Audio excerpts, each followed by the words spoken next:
Jadi kami di sini. Saya Adia Menkarya Fatona, NPM 653250056. Saya Frans Boy Sandi Situmorang dengan NPM 653250057. Saya Kayla Bilkisnya Joiza dengan NPM 653250079. Nah, pada kali ini kami akan membahas mengenai uji hipotesis dengan satu sampling. Mari kita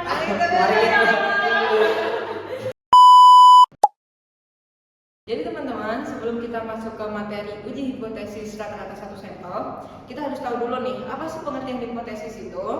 Oke, jadi di sini langsung saya tuliskan. Jadi hipotesis yaitu sebuah asumsi pernyataan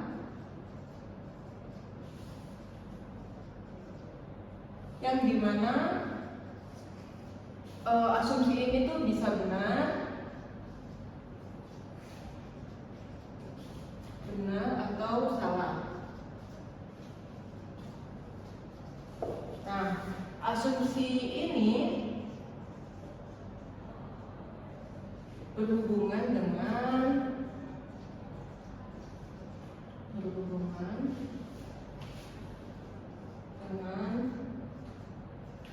kondisi dari populasi.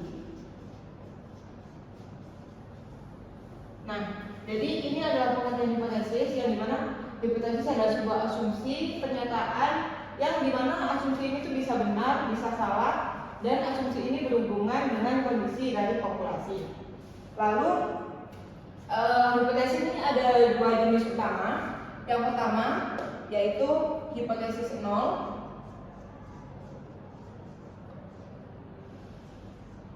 atau biasa dituliskan dengan nol. Nah, apa sih hipotesis nol ini? Jadi hipotesis nol ini adalah pernyataan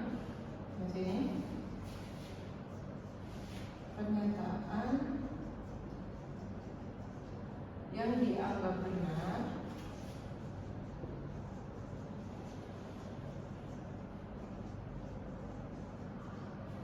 kecuali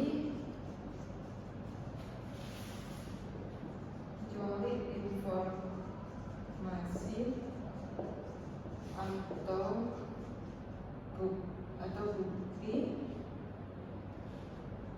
dari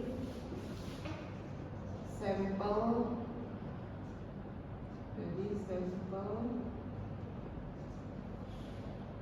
mengkontradiksi.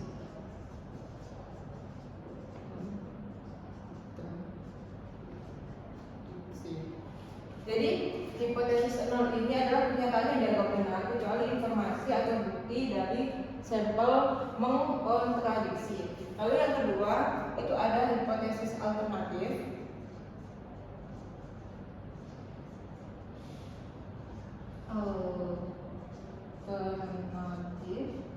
Atau biasanya dituliskan dengan H1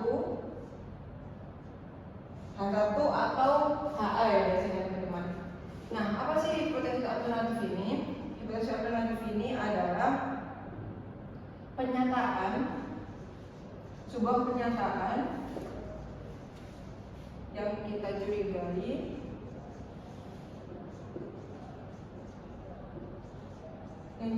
benar, namun perlu bukti untuk membuktikannya. Nah, jadi hipotesis alternatif ini pernyataan yang kita curigai benar, tapi kita itu perlu bukti. Nah, perlu buktikan itu ya sampel tadi. Jadi sampel tersebut itu harus kita buktikan. Lalu kita bisa langsung masuk ke langkah-langkah uji hipotesis ya teman-teman. Nah, jadi selanjutnya setelah kita tahu nih apa pengertian hipotesis tadi, kita langsung aja masuk ke langkah-langkah uji hipotesis. Jadi langkah-langkah uji hipotesis yang pertama yaitu menentukan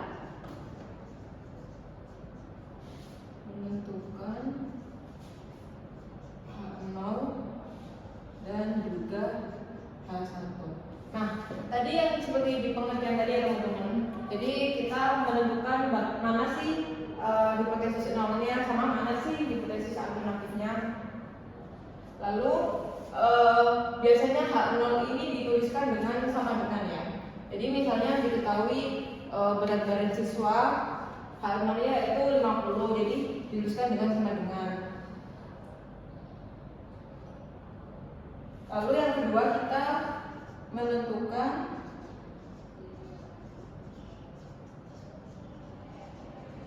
taraf nyata. Taraf nyata. Jadi setelah kita menentukan H0 dan H1-nya, kita menentukan taraf nyatanya. Taraf nyata itu apa?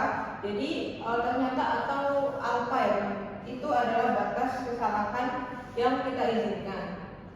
Yang ketiga yaitu menentukan jenis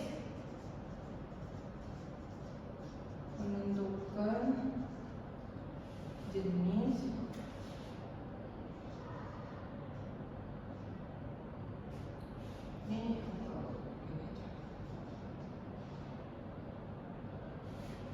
menentukan jenis uji yang akan kita gunakan, jenis uji statistik gitu.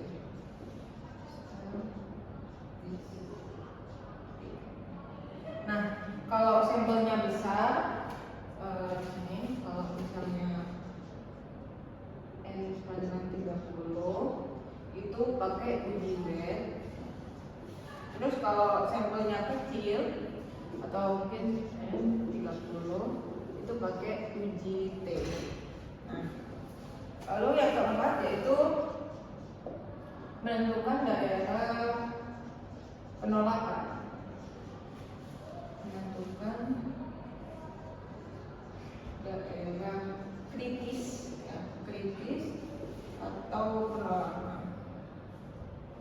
Kritis atau daerah penolakan.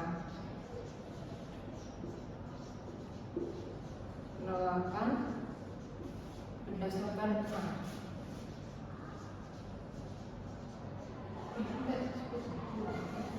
jadi kita yang bakal menentukan daerah kritis atau daerah penolakan berdasarkan taraf nyata ini yang ditentukan. Lalu yang kelima, kita bisa menghitung nilai statistik uji hasil sampling.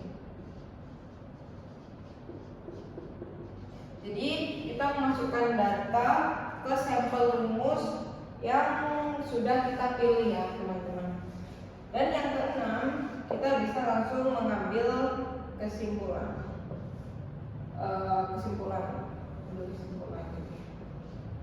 Ambil kesimpulan, yaitu menolak, tolak, atau terima H0. Nah, kalau masuk daerah penolakan, jadinya kita itu mendukung H1. Kalau kita dan sebaliknya juga, kalau kita menolak H1 berarti kita menerima H0. Jadi ini adalah langkah-langkah untuk uji hipotesis. Selanjutnya kita ada dua versi yang digunakan dalam uji hipotesis. Kita mulai di versi yang pertama. Versi pertama ini digunakan untuk menghitung statistik. Jadi ini lebih sering dipakai oleh mahasiswa daripada versi yang kedua. Kita bisa dulu dijelaskan tadi kalau H0 itu dugaan awal. Dugaan atau perkiraan awalnya.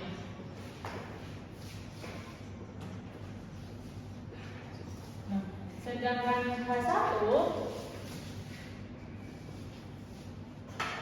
itu dugaan dari si penelitinya.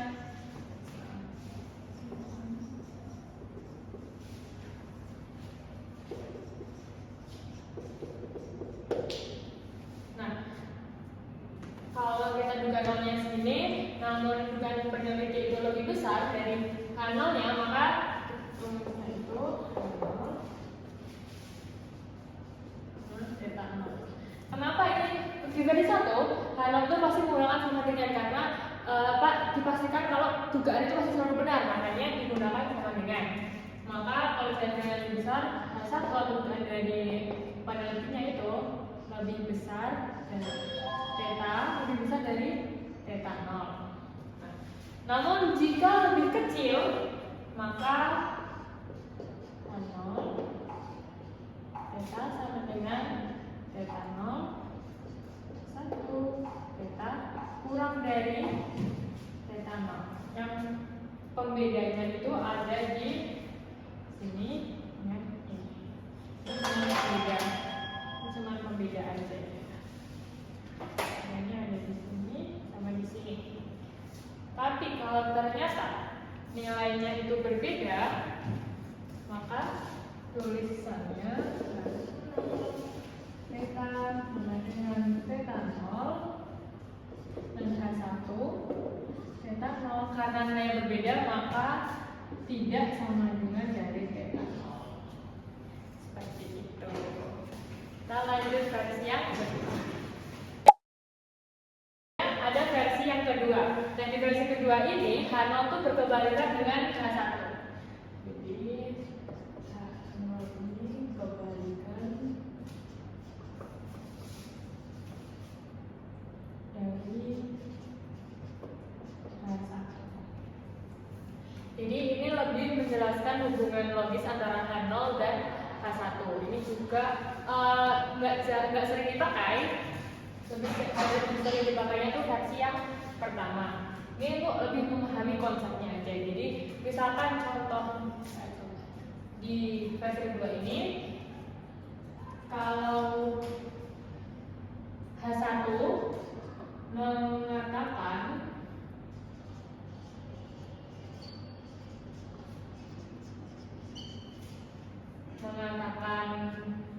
theta 0, theta lebih dari theta 0, berarti H0-nya ini adalah theta kurang dari theta 0. Jadi ini berkebalikan, misalnya H1-nya lebih besar, maka H0-nya itu lebih kecil. Seperti itu. Lalu yang kedua, kalau semisal H1-nya mengatakan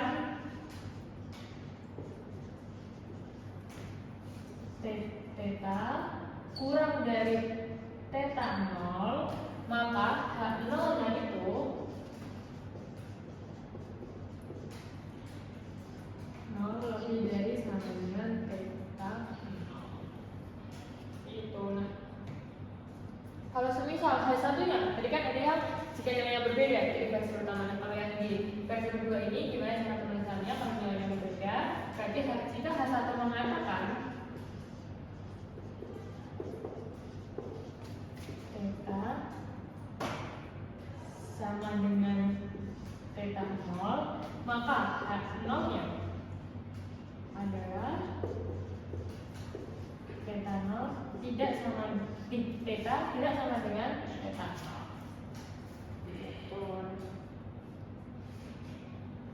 Makanya kenapa bisa seperti ini? Karena jika nilainya tidak lebih besar, maka kemungkinannya itu lebih kecil atau sama dengan. Itulah kenapa muncul tanda seperti ini. Kita coba ke contoh sederhananya dari versi 1 maupun versi keduanya.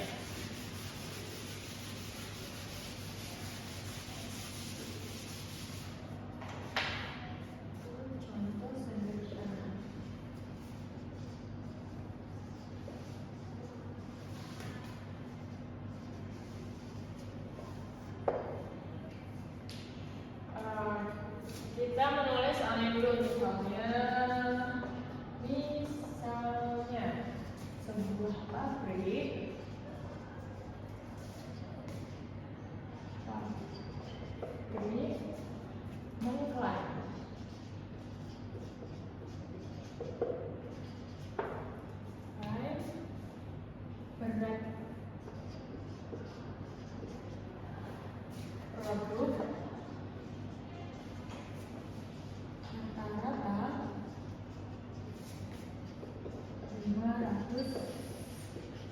gram. Tapi Andi menduga kurang dari 500 gram, lebih kecil.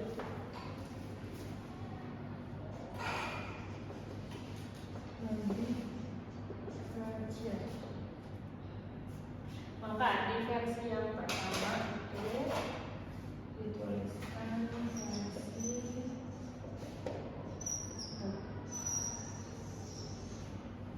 versi satu ini, maka dituliskan H0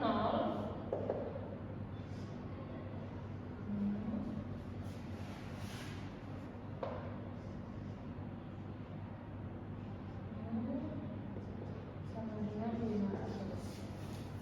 H1 maka mu kurang dari 500. Maksudnya ini kan tadi misalkan bahwa pabrik itu mengklaim berat rata-ratanya itu di 500 gram. Tapi Andi itu menduganya lebih kecil, maka ditulisnya di versi 1 H0 mu sama dengan 500. Ini dugaan awalnya. Sedangkan ini H1 itu dugaan peneliti atau si Andi menduga itu masih lebih kecil. Jadi tuliskan H1 mu kurang dari 500. Nah, gimana kalau versi yang kedua? Versi yang kedua itu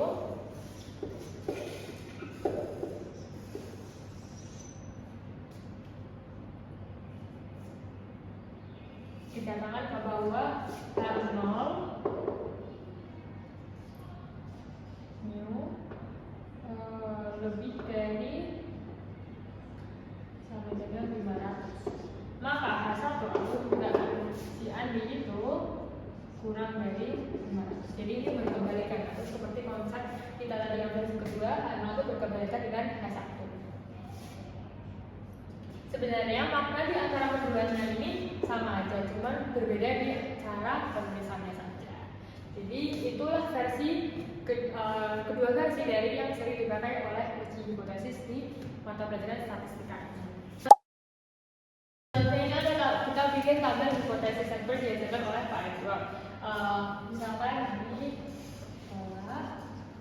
ini tadi ini benar, ini salah. Nah, atas dasar dari tabel ini, semisalkan H0-nya ini benar, namun kalian tolak, itu tandanya kesalahan atau type 1 error.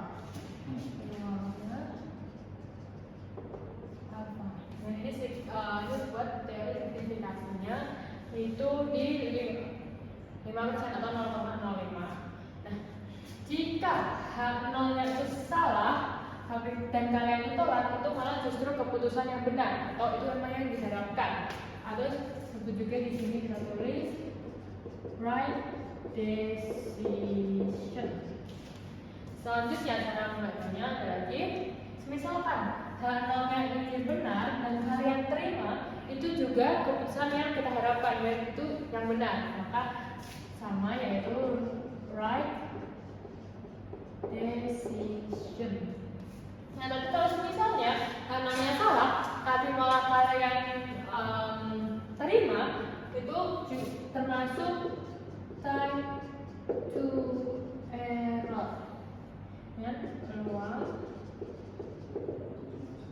beta.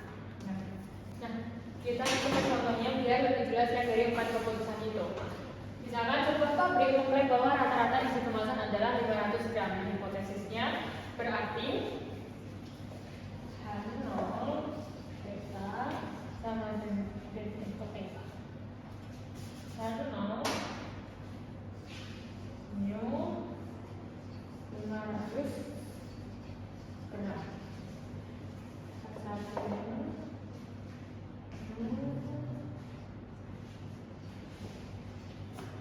Tidak sama dengan 500 gram. Nah, keputusan yang pertama itu menolak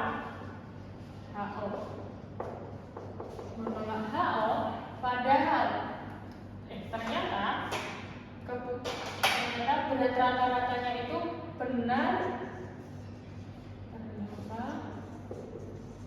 beratnya memang 500 gram. Yang pasti kalau itu, tapi kalian menolak, padahal beratnya memang 500 gram itu, berarti ini keputusan kesalahan yaitu type 1 error.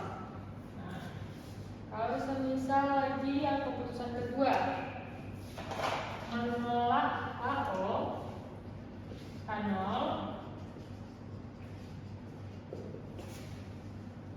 menolak 0 yang dimana memang beratnya ternyata 490 gram. Berarti kan kalian benar untuk mengambil keputusan itu bahwa H0 yang pertama mengklaim bahwa 500 gram, tapi ternyata hasilnya itu 490 gram. Berarti ini keputusan yang tepat karena kalian menolak akan yang seharusnya itu. Nah, kita lanjut ke ketiga.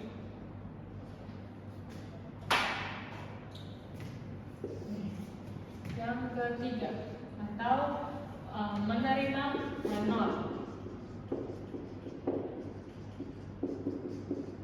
Menerima H0 yang dimana beratnya itu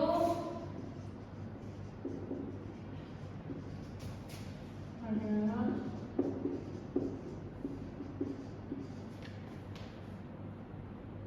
500 gram. Nah, keputusan ini benar ya karena kalian menerima HO dengan pernyataan kalau itu memang betul-betul 500 gram sesuai dengan dugaan awalnya. Kalau misalnya ini yang terakhir, keputusan yang kalian ambil menerima H0, tapi ternyata beratnya adalah 490 gram. Dan tentu ini kesalahan, keputusan yang salah atau disebut type 2 error. Nah, itu penjelasan dari tabel tadi yang mengambil keputusan. Ini juga ada contohnya. Jadi selanjutnya akan dijelaskan lebih lanjutnya contoh dari uji hipotesis itu seperti apa. Nah, perkenalkan saya Franz Boy Kandisi Moral, mahasiswa UNI kelas 1C D3 Administrasi Logistik. Nah, saya akan melanjutkan materi teman saya, yaitu uji hipotesis dengan satu sampling saja. Nah, di sini saya akan membahas soal. Saya bacakan soalnya ya. Nah, seorang peneliti berpendapat bahwa rata-rata pendapatan per bulan keluarga di Kodia Bandung kurang dari rupiah 6 juta. Nah, dari penelitian sebelumnya diketahui bahwa pendapatan tersebut berada di distribusi normal. Kita ambil poin distribusi normalnya. Nah, penelitian tersebut merencanakan akan menggunakan 15 sampling. Nah, 15 sampling berarti kita akan menggunakan rumus T.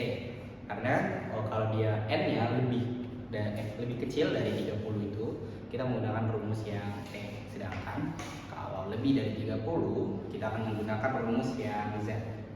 Nah, setelah sampling dilakukan, diperoleh rata-rata pendapatan per bulan sebesar 4,7 juta dan simpangan bakunya ada di kisaran 1,2 juta.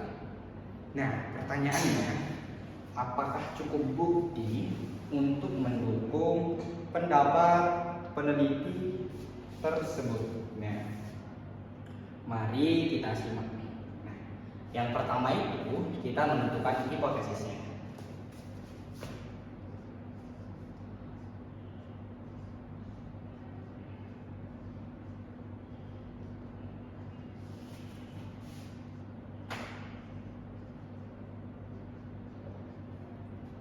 Nah, pada soal tadi H0-nya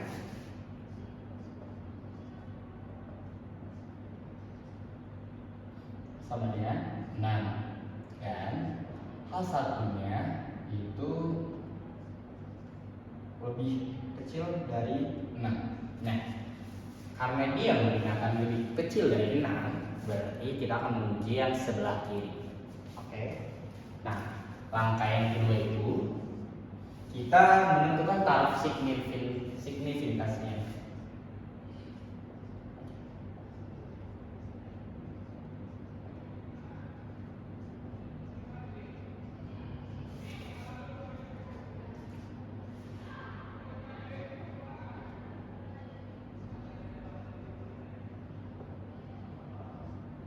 Nah, kita menggunakan 0,05. Kenapa 0,05? Karena ini merupakan standar umum. Nah, yang ketiga, kita menentukan statistik ujinya.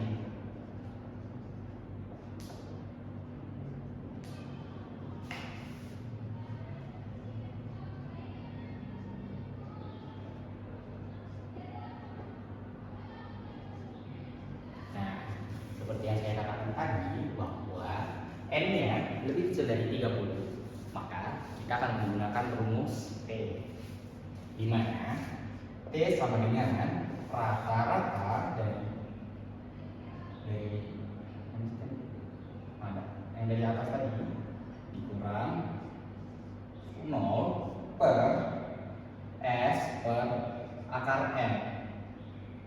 Nah, setelah itu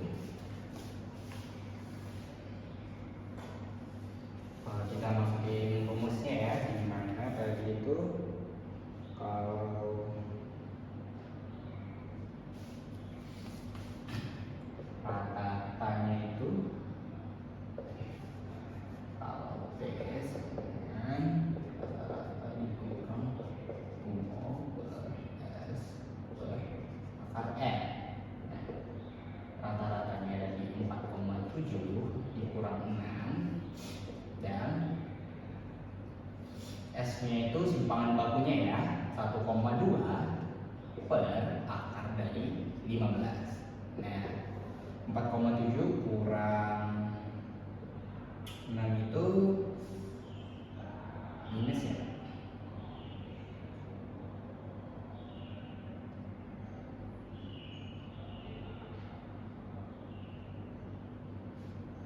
Minus 1,2 per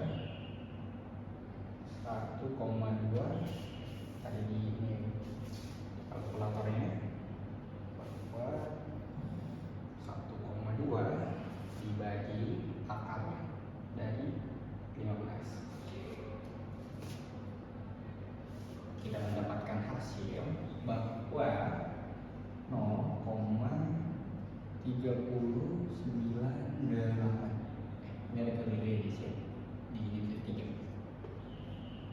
Nah, di 1,3 kita bagi dengan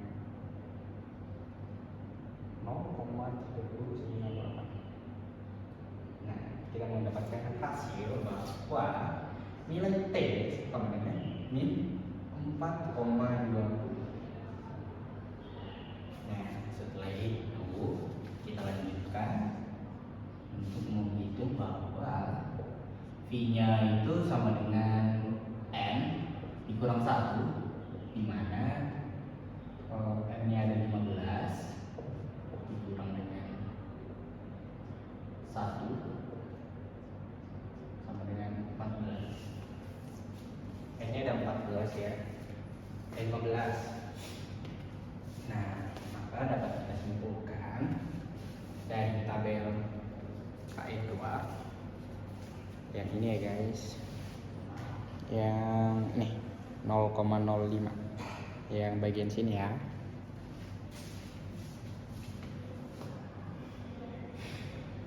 bahwa untuk tabelnya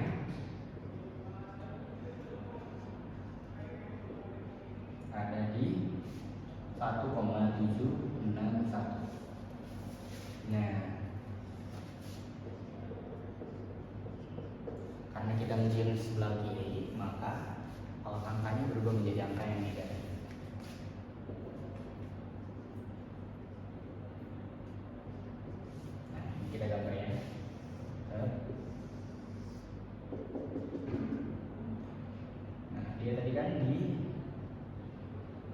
1,761.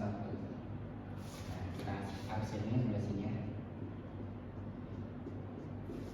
Oke. Maka tolak Hano jika lebih kecil dari ini 1,761. Nah, maka kan tadi disiapkan itu min 4,20, berarti min 4,20 min 1,761. Kita tolak Hano. Kenapa? Karena angkanya lebih kecil dari 1,761. Nah, pada akhirnya kita akan mengambil kesimpulan.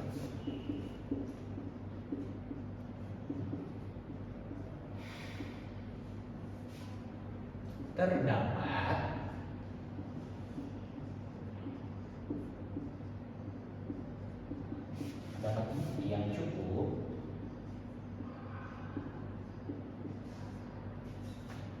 untuk mendukung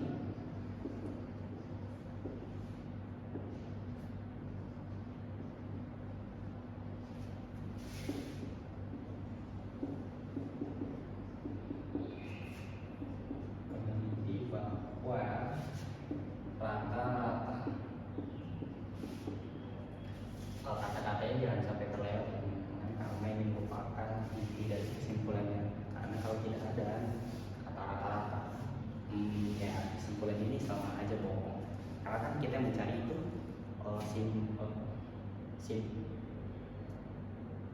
rata-rata simpling gitu. Nah, bahwa rata-rata pendapatan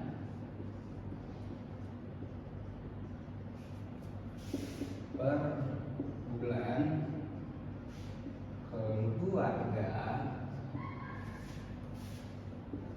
di kota Madia, Bandung kurang dari RP yang Nah, berdasarkan hasil hipotesis yang kita lakukan dari awal, mulai dari menentukan hipotesis, menentukan taraf signifikansinya, menentukan statistik ujinya, lalu kita membuatkan tabelnya di mana mendapatkan 1,761, dan pada kesimpulannya terdapat bukti yang cukup untuk mendukung peneliti bahwa rata-rata pendapatan per bulan keluarga di Kota Madia Bandung kurang dari 6 juta rupiah. Ya, nah, bagaimana teman-teman setelah menonton video penjelasan dari kami, teman-teman bisa lebih paham mengenai uji hipotesis tadi. Nah, apabila ada kesalahan mohon dimaafkan karena manusia itu bukan nangboy, ya kan? Nah, kami di sini. Saya Adil Fatilkana Fasalna. Saya Mas Boy Sandi Situmorang. Saya Kayla Berkisnya juga Iza. Kami pamit Undur diri. Bye bye.